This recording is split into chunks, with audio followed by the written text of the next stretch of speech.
Bizim televizorlar ailelerin dağıdılmasını təbliğ edir, qurulması yox. Bir dənə qızı çıxardılar ora. Bax o Xoşqədəmin verişində bir qız var. İndi bir də uşağı qalıb kimdənsə. Öz əri, uşağı yadınıza nə qədər uzun müddət yapadı, o Nasxanı mıdır, nədir? Belə bir qız var.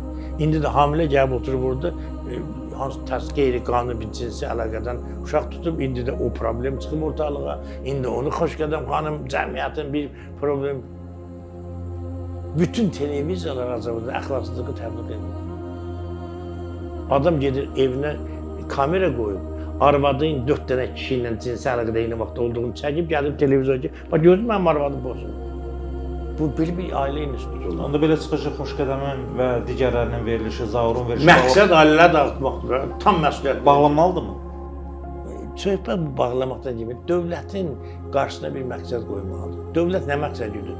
Ailə institutu, niyə ailə institutu dağılması dövlət, hakimiyyətdəkilər narahat edir? Mən hakimiyyətdən dövlətdə.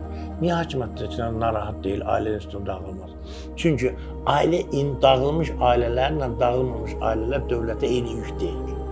Və yaxud da dağılmış ailələr hakimiyyətin siyasətinə daha uyğundur, nəinki dağılmayan ailələr. Niyə? Onu fikirləşdir, niyə?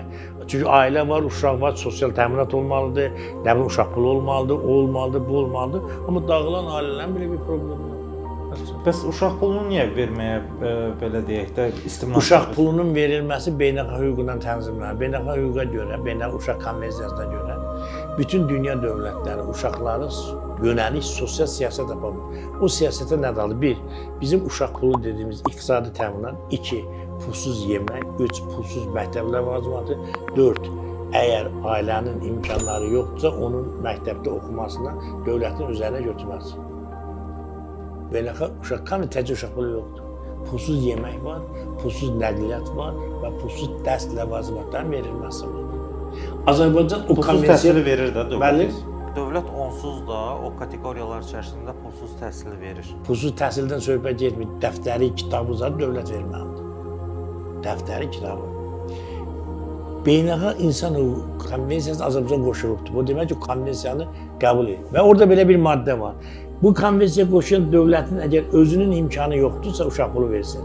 Donor dövlətlər var, müraciət eləməlidir. O donor dövlətlərdən pul alıb uşaq pulu verməlidir. İndi sual olunur. Azərbaycan pulu yoxdur, uşaq pulu versin. Nə üçün donor dövlətlərə müraciət edir? Çünki donor dövlətlərə müraciət etmək üzümüz yox. Çünki Azərbaycanın belə bir imkanı var. Kim çatır? Göstəricilər var, adam başına düşən gəlir, milli gəlir. Baxırlar ona, əhalinin sayına baxırlar. Deyirlər ki, bu gəlir nə? 10 dəfə bundan çox uşaq pulu vermiyorlar. Ona görə, məsələn, donor dövlətlər hansı ölkələrin uşaq pulu verir? Afrika ölkələri.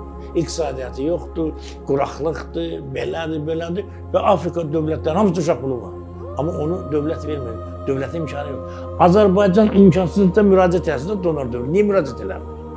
Beləliklə bizim həm özü vermir, həm də bizim o xarici dövlətlərdən ki, pul alıb uşağa verə bilər, həm də onun qabağını alır. Kimsədə nə deməkdir?